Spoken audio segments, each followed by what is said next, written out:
Good morning friends, welcome back to my channel. Friends நம்ம கார்டனில் next portion பார்க்கலாங்க. என்னென்ன பிளான்ஸ் ஆஃப் வெரைட்டிஸ் இருக்காங்கன்னு. இது பார்த்திங்கன்னா சிறகு அவர பீர்க்கங்காய் கொடி படர விட்டுருக்கேன். அப்புறம் பூசணிக்காய் எல்லோ கலர் குட்டி பிளான்ட்டு. நெக்ஸ்ட் பார்த்திங்கன்னா இது வாட்டர் ஆப்பிள் பிளான்ட்டுங்க. இது ஒரு சின்ன குட்டி பிளான்ட் தாங்க. இந்த கண்டெய்னரில் தான் நான் வச்சுருந்தேன். இது இப்போ ஒரு பெரிய மரம் ஆயிட்டாங்க. இது 4 இயர்ஸ் பிளான்ட்டுங்க. இன்னும் காய்கள் கொடுக்கல, பார்ப்போம் வெயிட் பண்ணி.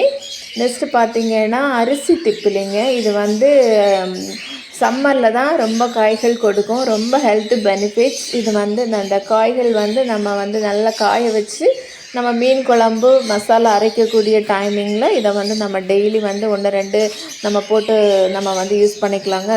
ரொம்ப ஹெல்த் பெனிஃபிட்ஸ் இருக்குது. இது நமக்கு லோ மெயின்டெனன்ஸ் தாங்க. அதிகமாக பராமரிப்பெல்லாம் தேவையில்லை, நல்லா வளரக்கூடியது தான். நல்ல ஒரு ஹெர்ப்ஸுங்க. நெக்ஸ்ட்டு பார்த்திங்கன்னா கோவக்காய் பிளான்ட்டுங்க. இது ஒரு குட்டி சின்ன தண்டு தாங்க ஒரு க்ரோ பேக்கில் வச்சுருந்தேன். ஆனால் ரொம்ப படந்தாங்க. அப்புறம் அதோட தண்டுகளை நான் ஸ்ப்ளிட் பண்ணிவிட்டேன். 4 க்ரோ பேக்லேயே இப்போ நான் பதிய வச்சுருக்கேங்க. இது சீசனில் தான் காய்கள் கொடுக்கும். பூக்களோடு பிஞ்சுகளும் சேர்ந்து ரொம்ப காய்க்குங்க. இது பார்த்திங்கன்னா வெற்றலை கொடிங்க. இது சிகப்பு தண்டு வெற்றலைங்க. இது நல்லா படர்ந்து அழகாக இருக்காங்க. இது நம்ம சுற்றி இந்த மாதிரி ஹெர்ப்ஸ் இருக்கிறதுனால நம்ம யூஸ் பண்ணுறோமோ இல்லையோ நமக்கு நல்லா குட் அட்மாஸ்பியர் கிடைக்குங்க. இது பார்த்திங்கன்னா ஒரு நிலவேம்பு பிளான்ட்டிங் இருக்குங்க. ஆனால் இது நம்ம கார்டனில் இதோட பெர்ஃபார்மன்ஸ் அதிகமாக இருக்குங்க. எங்கே பார்த்தாலும் இதோட கண்டிப்பாக ஒரு குட்டி பிளான்ட்டாவது இருக்கும். அவ்வளோ ஸ்ப்ரெட் ஆகுங்க. ஒரு குட்டி பிளான்ட் நீங்கள் உங்கள் கார்டனில் வச்சாலே போதும், அவ்வளோ ஸ்ப்ரெட் ஆகுங்க. இது பார்த்திங்கன்னா தெரளி இலை. இது எங்கள் ஊரில் நம்ம கார்த்திகை மாதம் கொழுக்கட்டை பண்ணுற டைமிங்கில் இந்த இலையில தான் பண்ணுவோம். இது நல்ல ஃப்ளேவர் கொடுக்குங்க. நல்ல நம்ம ஸ்பைஸியாகவும் இதோட லீவ்ஸை நம்ம காய வச்சு பிரியாணி மசாலா அந்த மாதிரி அதுக்கு கூட ஆட் பண்ணுறாங்க.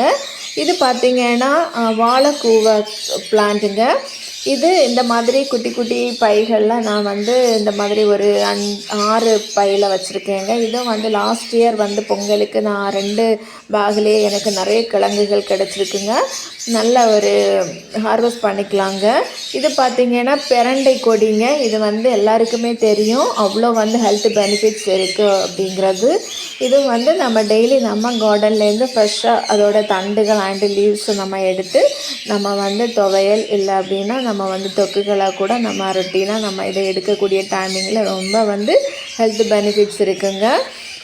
இதுவும் நல்ல ஈஸியாக வளரக்கூடியது தாங்க. அப்புறம் பார்த்திங்கன்னா அதே சேம் வாழைக்கூவ பிளான்ட் தாங்க. இது பூத்திருக்கு. இது பூக்கள் வந்திருந்தாலே அது அறுவடைக்கு தயாராகிட்டாங்க அப்படிங்கிறது அர்த்தங்க. நெக்ஸ்ட்டு பார்த்திங்கன்னா இன்னொரு வெரைட்டி வெற்றிலை கொடி தாங்க. இது பார்த்திங்கன்னா சேம்பு கிழங்கு. இது நல்ல நம்ம இதோடைய தண்டுகள் அண்டு லீவ்ஸு கூட நம்ம கீரையாகவும் இல்லை பொரியல் குழம்பு வகைகளாகவும் நம்ம இதை யூஸ் பண்ணிக்கலாங்க. இதுவும் ரொம்ப ஹெல்த் பெனிஃபிட்ஸ் இருக்குது. இதுலேயும் நான் லாஸ்ட் இயர் 2 பேக்லேயே எனக்கு கிழங்குகள் கிடச்சிருக்கு. இதை இப்போ 4 பேக்லேயே வச்சுருக்கேன். பாப்போம் இந்த பொங்கல் டைம் நம்ம ஹார்வெஸ்ட் பண்ணுவோம், எவ்வளோ இருக்குது அப்படிங்கிறத நான் வீடியோ எடுத்து போடுறேங்க. நெக்ஸ்ட் போர்ஷன் அடுத்த வீடியோவில் பார்க்கலாங்க. தேங்க்யூங்க.